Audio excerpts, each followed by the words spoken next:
Hi, everyone. Welcome to News and Brews Sports Biz, our podcast series that advocates for the financial voices in college athletics and features new developments impacting the business of college sports. I'm Ken Kurtzel. And I'm Katie Davis. Joining us today is Kortne Gosha, Vice President and Director of Athletics at Florida A&M University. Hey, Kortne, glad to have you with us today. Good morning. It's a pleasure, and it's always a great day to share some of the unique things that are happening here at FAMU. Well, that's great. Kortne, can you start us off by sharing a little bit about your history in the industry and the career path that got you to where you are today? Absolutely, Tim. I would say that I actually kind of fell into intercollegiate athletics. I wasn't probably good enough to play college ball, but played a little baseball in college and football and those type things. And my high school coach came to me and said, "Son, you're not playing college ball. Just kind of give it up." But I've got something for you. He said, you ever been an equipment manager? And I said, no, never really knew what an equipment manager did. And he introduced me to one of his good friends at the time. The gentleman he was the head coach at Jacksonville State University, a gentleman by the name of Jack Crow. And so met Coach Crow. He offered me a scholarship to come be a manager of the football team. And so I showed up in June of 2007. He threw me some keys and said, "Hey, this is what I need you to do." And so it was kind of an organic start. And so just learning what an equipment manager did and how that, correlated with running a football program. And so as an undergrad in college, I just, started to kind of get more responsibility. And the next thing you know, I was helping arrange travel and, helping on recruiting weekends and making sure that everything was just kind of locked in and tight. And so fast forward, comes graduation time and, I get ready to graduate, and I actually had a job offer from Tennessee State University, who was a member of the OVC at that time. And, coach came to me and he said, "You're not going anywhere. We're going to hire you here, but we're going to give you some more work to do." And at that time, the athletic director, Oval James, who's still a great mentor to me today, he pulls me in the office and he says, "Hey, you've done a phenomenal job here. We want you to stay. We're going to pay you a whopping $30,000 a year. And oh, by the way, we're going to build a $47 million stadium, and you're in charge of the project." Wow. So as a 21-year-old, I had not built a thing in my life, and I was like, "You want me to do what?" But it was a great learning opportunity. It was a great opportunity to really roll your sleeves up and to become a sponge to some degree, but also to continue to tailor my craft. And at that time, had no facilities background, but I learned a lot really quickly. And so over the course of the next year and a half, we brought that project in on time and under budget, and learned a lot from my colleagues, from a lot of the associate ADs that were involved in the project at that time. And it was great. And so as we, talk about kind of how we started, that was the start. And from there, I actually jumped out into the private sector for about a year and a half. But my passion was always intercollegiate athletics. I simply fell in love with athletics, with sport. And so in 2012, I joined Rick Stockstill at Middle Tennessee State University, where I would say this period of my career was probably the one that I grew the most. I got a chance to work with individuals at that time, like Graham Neff, who's now the AD at Clemson. He was one of the guys that hired me there at Middle. Chris Massaro, the athletic director there, who really changed the trajectory of my career because he gave me an opportunity to be an administrator. And so spent 6.5 years at Middle Tennessee, 3 different roles: equipment manager, assistant AD, and associate AD, where we had really some unprecedented successes. Our basketball team really took off under Kermit Davis during that time. We busted a couple brackets there on a couple of different occasions. Our football program really, took off, and and just kind of, had a 4-year span of back-to-back consistent bowls. Capital projects, we did over $40,000 in capital projects and facility master plans. And so I was able to learn a lot, but also continue to, invest in myself. And I think it's really important because at that time I was the only minority administrator that MTSU athletics had ever had at that level.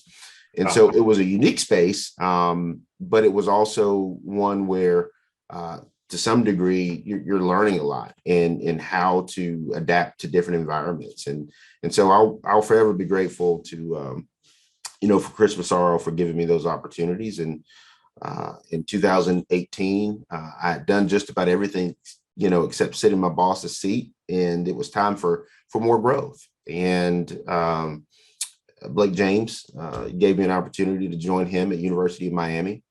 And in a very similar role, my focus was on facility infrastructure and events. And so running Hard Rock Stadium on Saturdays, but Miami was in the middle of really building or really transforming themselves inside out.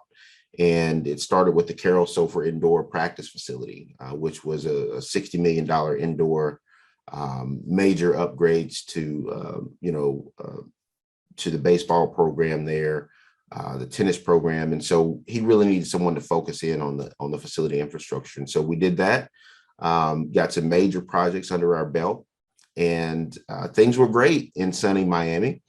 And I got a call from my president, Dr. Larry Robinson, about the possibility of joining his team here at Florida A&M.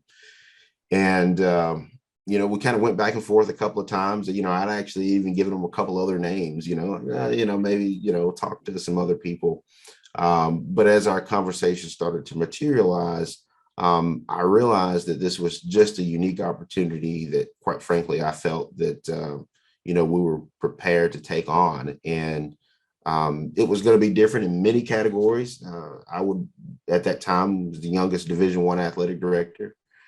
Historically here at FAMU, they had not really had ADs, under the age of 60. And so it was a drastic cultural change.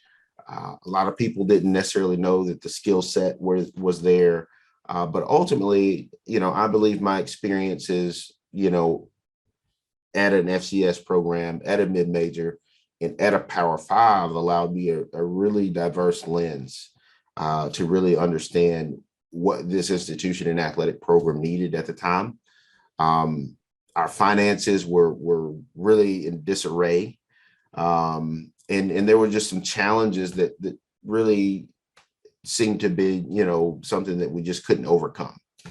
And so we accepted the job in December of 2019.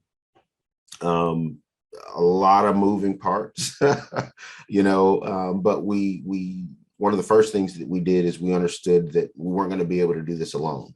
And we had to bring in professionals, qualified professionals that understood how to run a Division I athletics program.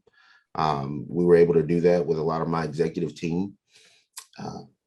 But then culturally, I think internally at the university, we had a lot of roadblocks to understand, what it takes to actually move the needle, implementing best practices, and sometimes even disrupting our traditional aspects. And so, we're here. There's been a lot of things that have happened over the last 2.5 years.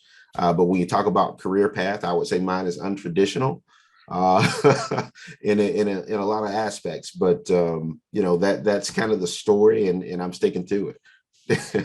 Well, I love your story and how quickly you advanced and how many different things you accomplished and had been exposed to as you worked on your path to FAMU. And, as our firm has partnered with FAMU for many years, we have seen the financial struggles, some of the reputational dings that you all have had to face, and you came in the middle of that. And then a few months later, boom, COVID hit. And so, even in spite of all of that, you and your team have managed to accomplish so many things to turn things around at FAMU. And from a financial perspective, we know that you can't just cut costs and have the success that you've had. So you've really worked to focus on revenue generation and some unique and new different revenue streams. And so I wanted to just touch on a couple of those. First of all, congratulations on the multi-year deal with Urban Edge Networks, new HBCU League Pass Plus, which is streaming all things Rattler. And then you also had the opportunity to elevate your presence with the LeBron James and Nike deal, and really have gotten a lot of attention, not even just within Tallahassee, but across the country and even beyond that. So I guess, can you talk a little bit about just what you and your team have done to get these deals to happen, and what you believe that these types of activities will do for Florida A&M athletics as well as HBCUs as a whole? No doubt. Well, Katie, I would say you're right. It was an interesting period, getting the job and then transitioning really, a couple of months into this unprecedented circumstance known as COVID-19 that, any first year AD is like, really, if this would happen on my watch, right? And so there's so many unexpected challenges and circumstances that created already on top of a challenging situation. So for us, we really rolled our sleeves up, and compliments to our team when a lot of athletic departments, were essentially trying to cut their way to prosperity. We grew, and that was, really unheard of during the pandemic. But we were able to balance our budget again consecutively. This is, I think, the third year that we've been able to do that under our tenure, and that's huge for us, not just as an athletic program, but as a state institution. Because historically we had struggles there, but I think the approach that we took from a leadership perspective is not looking at the current of what condition we were in, but hoping to look at the vision of what we could be, even in the pandemic. And so we had a lot of tough conversations, even with our apparel companies. Right at the point, we had not had an apparel deal. We were working through a lot of things, and we challenged the norm. We said, right now there was a period of social unrest, right?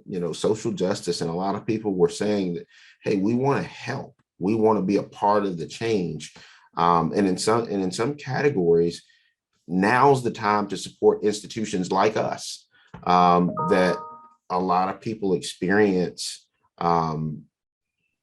How we create social change at institutions like Florida A&M. We've always kind of been that beacon of light. The question is, who knew? Who knew that we were the number one institution that produced, minority pharmacists and minority engineers, right? And so ultimately, our apparel deal, because of its nature and the high-profile nature that Nike was allowed to put us on a platform, it now causes a greater exposure to those programs and to the great work and the mission of this institution. And so holistically, that was the selling point to Nike. Do something that you guys have never done before.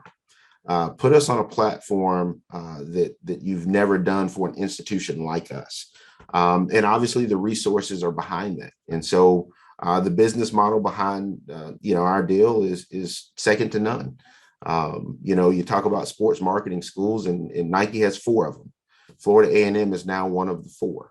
And wow. So again, just to understand what that does for our student athletes, to be able to help support scholarships, to have our brand and our insignia now, not just in Tallahassee or the Florida region, it's global. We have our brand and our apparel now, in the global marketplace, where there are retail and royalty dollars that now come back to support Florida A&M athletics. And so simply transformational. It's one of those things, but our pitch to Nike was very simple. Support us in a way that you never have, and to just do it.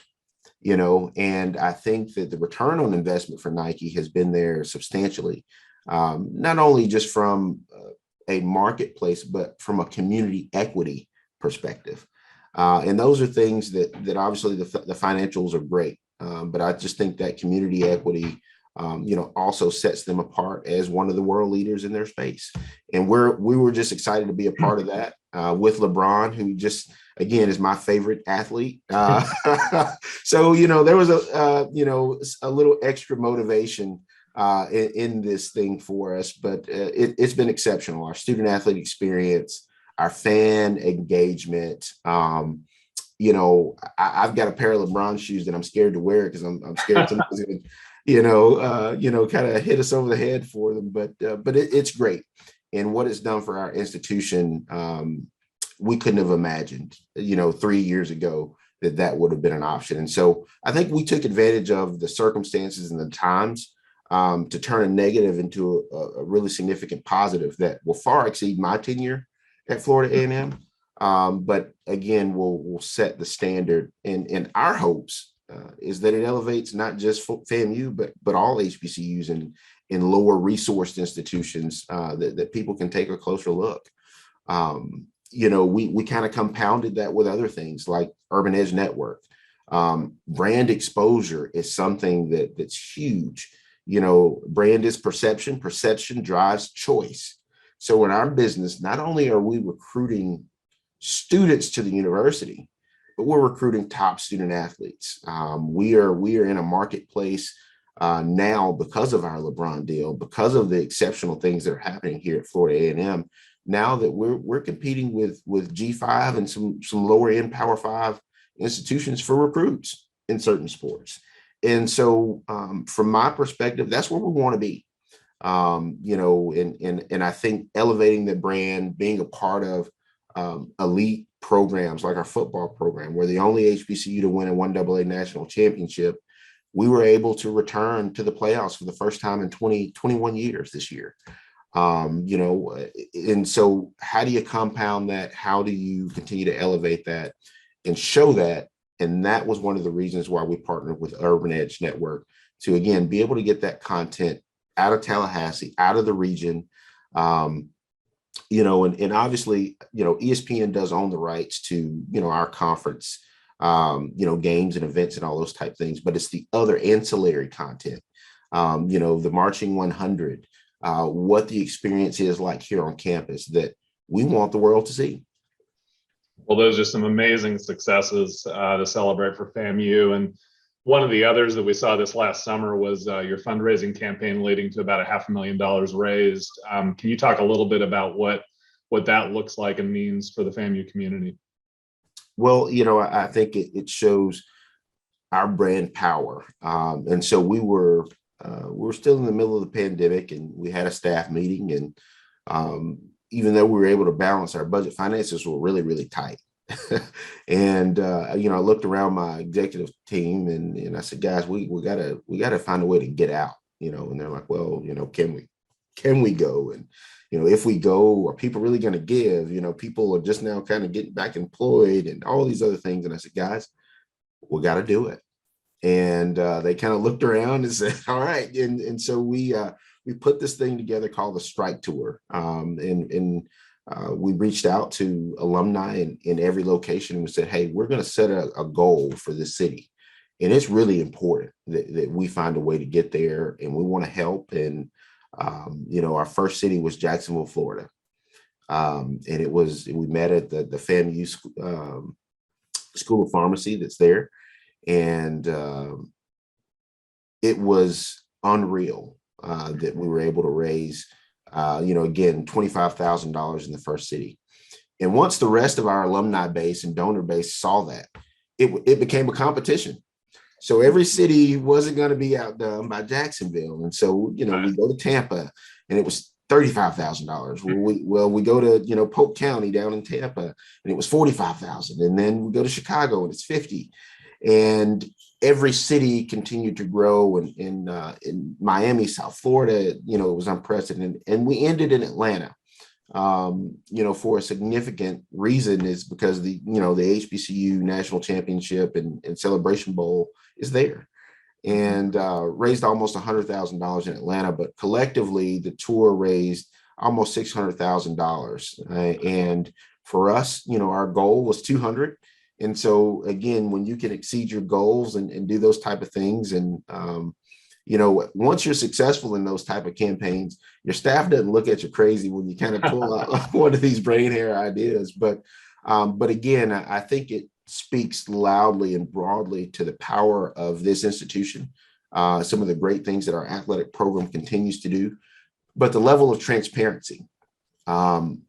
We're very transparent with our donor base and our alumni base, that we have goals, we have peers that we're competing against. And if we want to be successful in that, it's going to take everyone. Mm-hmm. And so we're very transparent. Those funds were really allowed us to lean in and transform some of our facility infrastructure. We renovated our weight rooms for all of our athletic programs. We renovated our sports medicine areas and things that were grossly needed. Our locker room, being able to purchase, equipment, new washers and dryers for our equipment staff, et cetera. And so for us, that transparency to our donor base and to our constituents has been second to none. And quite frankly, as we launch the second iteration, of the Strike Tour, our goal is going to increase, but because the motivations are already there. And so I give a lot of credit to our Deputy Athletic Director, Keith McClooney, who spearheaded that. And I know he lost a lot of real estate on his hairline as well during that transition. But we're really excited about what this did for our student athletes. That's great. One of the at the start of our conversation, you talked about kind of getting thrown into the facilities side of athletics, at a young age with your first job there. And so I'm sure that leaves you in a good spot as you have major renovations going underway for Bragg Stadium right now. Can you talk about that project a little bit, what the vision is there and how those facility enhancements might help improve the overall student athlete experience, and how you're also considering trends and changes that may be occurring in fan preferences and keeping fans engaged and coming to the games? Yes, my facility background couldn't have been more prevalent, in this role, because quite frankly, our facility infrastructure was extremely dated, and we've had to catch up in so many categories. And so maybe January of 2020, which is, kind of before the pandemic hit, but, a month into the job, we had a meeting and I was informed by the state that Bragg Memorial Stadium was going to be condemned in a year. And my job as the AD was I had to fix that if I wanted to occupy it. So I looked over at my boss, the president, and I said, do you know about this? And he kind of said, yeah. I said, well, what are we going to do? He looked at me and he said, hell, that's why I hired you. So, talk about being thrown into the fire. So I give Dr. Robinson a hard time about that. But, it was part of the charge. And so, as we started from day one here in Tallahassee, we started to what we call friend raise. And we started to go and socialize ourselves with community leaders, our city and county commissioners, our mayor, state officials, and have conversations about possibilities at that time. And some of my previous experience, I've done some public-private partnerships in my time at Middle Tennessee. And so we commissioned an economic impact study. And it showed the economic impact of Florida A&M's football program to the city, to Tallahassee, and Leon County. And that economic impact study showed that we have about a $15 to $20 million economic impact on an annual basis. Heads in beds, gas, food being purchased, business being done here in Tallahassee. And based on that, our message was very simple. It would be a shame if our community loses that because we don't have a viable option to compete here. But Bragg Memorial Stadium is not just a football stadium to this community. When our community needs it the most, we've opened the doors to Bragg. During hurricane season, it's become a space where we do emergency management operations there. When COVID-19 hit, our football stadium became a major testing site, testing over 500,000 people. And people were driving all over the region to come and get tested here. Ultimately, we started doing vaccinations as well. And so our message, again, was clear from day one that Bragg is more than just a football stadium. It's a beacon in our community. It's a historical place that, again, allows our community to come together in more ways than one. And so we were able to establish a grant from Blueprint Agency, which is a combination of city and county governmental agencies. And we were able to land a $10 million grant to renovate Bragg Memorial Stadium. And those renovations started last year. We kind of had to do one side at a time because of the timing in between football seasons. And so right now, what's currently underway is kind of the final renovation, which includes a new press box, new bleacher seating for the west side, video boards, lights, and things that really make the game day experience what it should be. And ironically, it's a great another public-private partnership within our community. And it worked so great that a lot of our peers here in the city use that same blueprint, and we're able to establish, dollars to address needs. Tallahassee Community College upgraded a baseball facility with the same business model that we presented. Florida State was actually able to get $20 million using the same kind of facility infrastructure background. There's kind of a lot more scrutiny than ours, I'll say, but ultimately we firmly believe that this is great for our community. The economic impact and the engines that we call athletic programs really ignite this community in ways that most couldn't imagine. And so we appreciate the local support, but that was the genesis behind it. And obviously we made Bragg Memorial Stadium a place that will be viable for decades to come. That's a really great success story, and I've loved hearing how you really engage the community locally as well as elsewhere to figure out ways to bring in funds, support your student athletes, and of course, another new way to support student athletes is the hot topic of name, image, and likeness. And can you talk about how athletes have been getting out and engaging with the community to come up with deals and what types of opportunities your athletes have been afforded? So, Katie, great point. And I think this has been a hot topic for the past couple of years. I remember in my time at University of Miami and being in the meetings where we were discussing it then and the implementation and how it was going to, affect what we know today as intercollegiate athletics. And so I am a huge supporter, of our student athletes being able to profit from their name, image, and likeness. I think that there are different categories and levels to the equation. For our student athlete population, there are some extremes. We have one student athlete in particular who has over 1 million followers on TikTok and Instagram, right? And so that student athlete is well positioned to profit from that. And that was, really even prevalent before he stepped foot on campus. And so, our job has been to provide the resources and the tools needed within the framework of our law for our student athletes to have those opportunities. We partnered with Influencer and Teamworks. And so that's our mechanism. We do have a framework and a policy that supports our state law. And we were the first HBCU to launch the local exchange with Influencer. And it is a turnkey solution that allows our student athletes to simply go into the app and partner with brands and companies who have already registered within our local exchange. The great thing about this exchange for us is it allows our compliance office to be totally aware of what deals our student athletes are entering into. It gives them the appropriate approvals as it relates to logos and marks and colors and all of those type of things.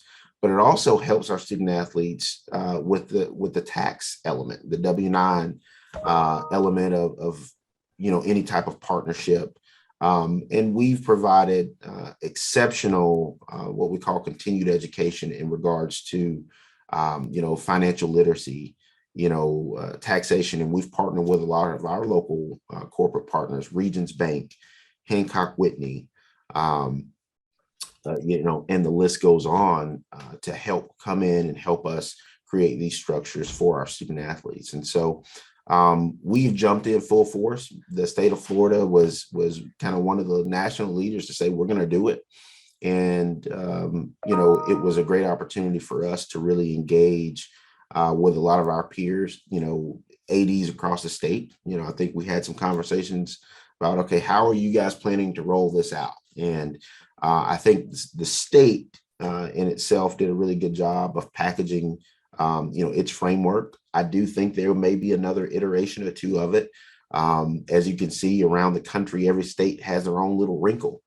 And so as you're competing and you're recruiting, everybody's kind of amplifying whatever that benefit may be. One of the things that has been a selling point here for us at Florida A&M is, hey, come to Florida because you won't pay state tax. So if we're competing against, an Alabama State or we've got a kid that's on the bubble, from a UAB, and, that's become a selling point. And quite frankly, it has really ramped up, from my seat, the level and quality of student athlete that we might get. Because these things are real.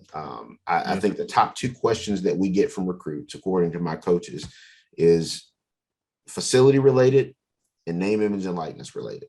Those have been the two primary questions in this past recruiting cycle for us. And so our position, from an athletic department is to provide our coaches with all the resources that we possibly can for them to be successful in this new normal. Now, we don't have any Bryce Youngs. We don't have any $800,000 deals. But from what we've reviewed over the past, couple of months since the rollout in July, is we have, anywhere from, a dozen to 20 athletes who are actively, making revenue off their name, image, and likeness. And so it's working. I think that this will continue to grow for us as an HBCU, because many people thought that, hey, only these deals and name, image, and likeness is going to be for those at the Power 5 schools. And I do believe that, at this level, there may not be as many as some of those other opportunities. And you're seeing this thing evolve daily, down in the south part of the state, the big Life Wallet deal, and how that's working. And you hear stories about Texas A&M and the list goes on. And so I think the reality is we have to find our niche. I think that our deals and our elements around name, image, and likeness are going to be less national deals and more grassroots. We've got a lot of hometown heroes that, I was the star quarterback at the local high school, and, I may know the local car dealer. And, and that local car dealer wants to give me a deal. And so I think at this level, we're seeing it to be more grassroots instead of kind of a national trend. And quite frankly, depending on the profile of student athletes that you see, you may see some of those national deals pop up. Everybody's, the Dion phenomenon is what some call it. But, seeing that his son, who's the quarterback, has a couple of national deals. And I think that will continue to spread amongst the HBCU community at some point because of the emphasis on DE and I. Well, it's been exciting to see some of the successes. Obviously Dion's probably the most high profile of the success he's had with that, but really the success that all of the HBCUs are having, with NIL and, just that impact in there. One of the other major changes you had at FAMU was last July, switching from the MEAC to the SWAC and the conference change. Can you talk a little bit about how that transition has gone and what kind of long-term opportunity it offers the Rattlers in the new conference? Well, it was one of those things that, as we, kind of stepped into the job, it was really not in the deck of cards.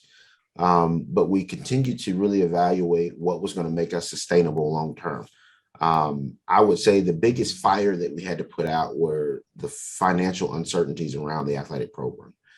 For many of you who followed or knew about the program, we had essentially cut the program to the bare minimum. We had eliminated sports, eliminated positions, operating budgets were very, very slim. But one of the largest expenses that we realized that was really unattainable was the travel, in the MEAC. We're having to travel from as far as from Tallahassee to Dover, Delaware. It just wasn't realistic. The league did not have divisional play. And so that was very, very challenging for us in all 14 programs to really compete and have that cadence of travel. And so we started to study other options. We had some significant conversations with several conferences. Obviously, the SWAC is where we landed because it was important for us to have to maintain our cultural relevance, in being in a HBCU conference because of the fanfare, the pageantry, and what we know from a culture athletically to be the same. And the geography benefited us. We had significant savings because now a lot of our flights turned into buses because we can drive 3 hours to Montgomery for a conference game, we drive 6 hours to Baton Rouge or Huntsville. And so it made a lot of economic sense in addition to having divisional play. And so that has benefited us significantly. We've identified probably somewhere in the neighborhood of $400,000 to $500,000 in travel expenditure that has been reduced. But the good thing about it as well, and kind of the long-term vision, was iconic brands like Florida A&M, and now we talk about Jackson State, and Southern's been in that mix. But now you take the blue bloods of HBCU athletics and now put them together. And now you demand, from my seat, a greater presence at the table when you're talking about multimedia rights.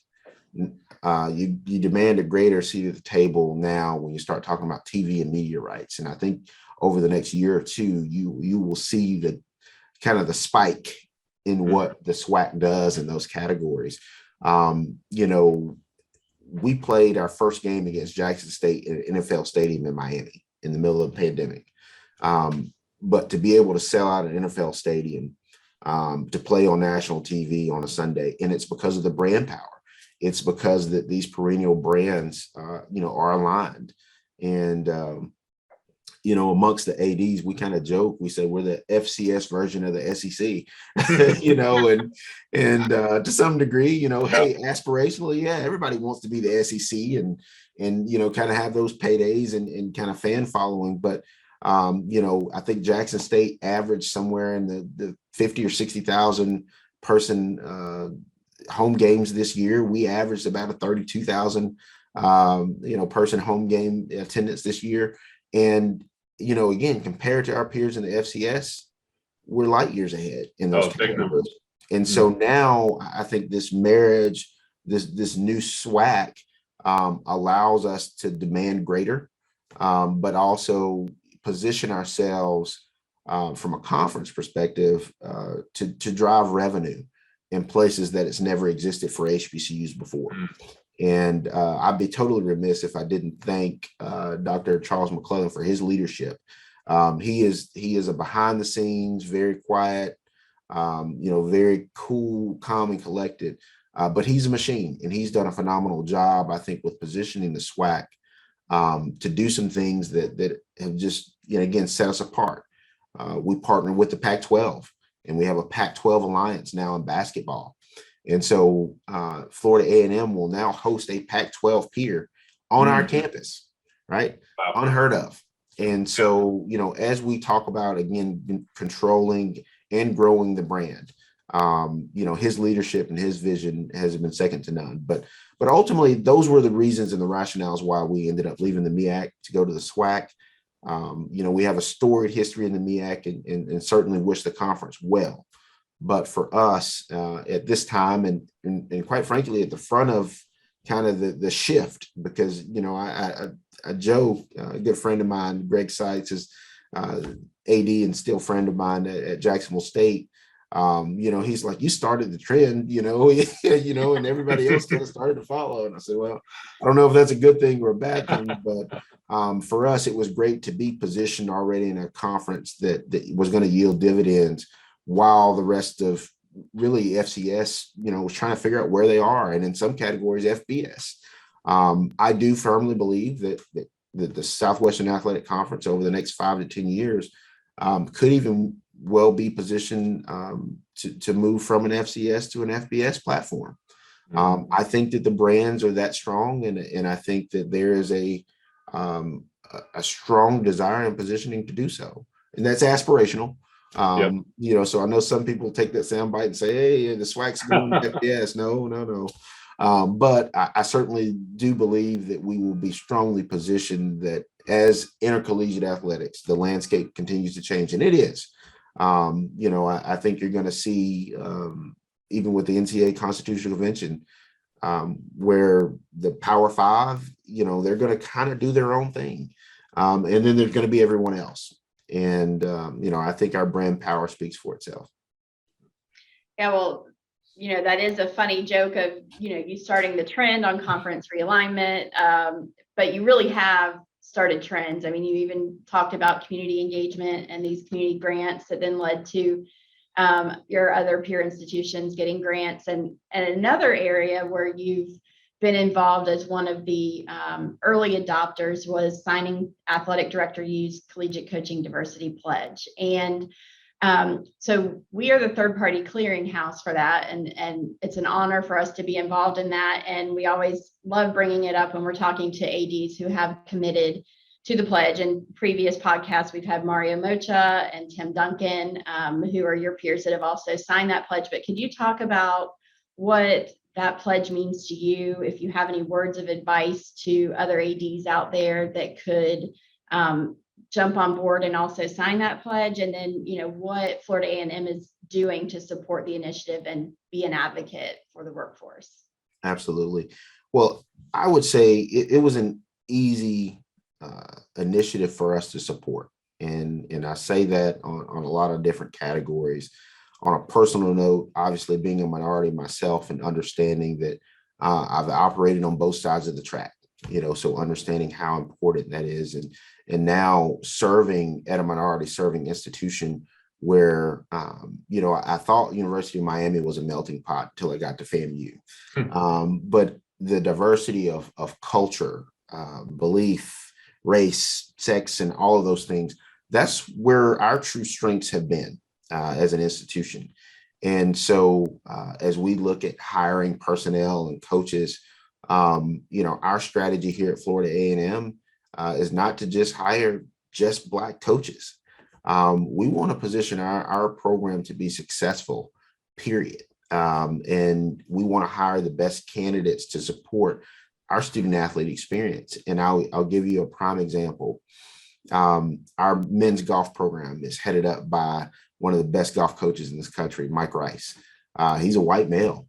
And, you know, obviously the makeup of our golf team is obviously people that don't look like him, but he's done a phenomenal job with that program. And last year, as the APGA Tour implemented the rankings for the best minority golfers in the country, well, guess what? 4 of the top 5 were Florida A&M Rattlers.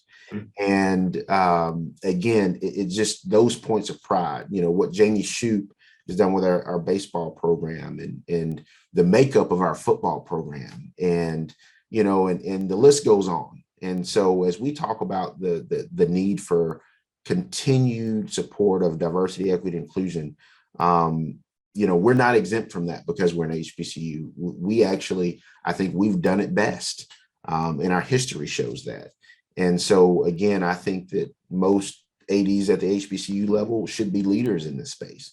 And, you know, it's been great and very fulfilling that to get a phone call from a peer at a Power 5 or PWI and say, hey, how have you guys addressed it?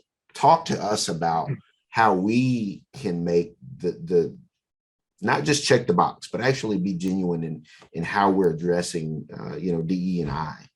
And, I phrase it in a couple of different ways. And it's one thing, to be asked to the party, but it's another thing to be asked to dance, And so, as we implement our hiring practices, we're very diverse, even as an executive leadership staff. We support, the LGBTQ community. We support, again, the various elements of diversity. And, Josh Padilla, who's even our director of communications. And, and so we're really, really proud of, I think, our positioning in how we've really branded ourselves, but then also our hiring practices in that element. Well, Kortne, thank you for what's been one of the best conversations I think we've had on this show. One of the things that Katie and I enjoy very much is coffee and beer and other beverages. So we're going to share a little bit about, either what we're enjoying now or might enjoy later tonight and all of that. Care to share what your favorite drink is right now? Absolutely. So there is and here's the secret sauce, but Lucky Goat Coffee. I've had it. It's excellent. Oh yeah. So they're located here off Monroe, and so I normally I patronize that location pretty often as we make our way to campus, and so that's the secret sauce. That's great. Yeah, definitely one of the best coffees in Tallahassee. So that's wonderful. Katie, what are you enjoying? Well, this morning I'm very basic with a Starbucks vanilla latte, but I have a friend that frequently travels to Boston on business, and my favorite brewery on the planet is Treehouse Brewery. It's right outside of Boston, and recently got a 4-pack. I have a can right here of their Fruit Project, which I think is now my favorite beer, and it's funny because they describe it as juicy fruit, and it really does kind of taste, if you took juicy fruit chewing gum and mixed it with an IPA, it's incredible. So I've been enjoying that this week. Well, good. And I had Starbucks this morning too. My daughter's been on a Starbucks kick lately on the way to school. So I had the Nitro Cold Brew this morning. But my beer tonight is probably going to be one from Equilibrium Brewing in New York, a collaboration they did with Parish Brewing out of Louisiana called Ghost in the Laboratory. It's I had one the other night. It was amazing, and I'm looking forward to another one of that tonight. So, well, Kortne, it's been an honor. Thank you so much for joining us today, and thank you to our listeners for tuning in. Cheers and go Rattlers. Go Rattlers. Go Rattlers. To learn more about the James Moore & Company Collegiate Athletics and Higher Education segments, go to jmco.com. And don't forget to sign up for Insights to get our latest industry updates, news, and events delivered straight to your inbox. You can also follow us on Twitter at JMCO Higher Ed and on LinkedIn for the latest news as the landscape of collegiate athletics and higher education is continually evolving.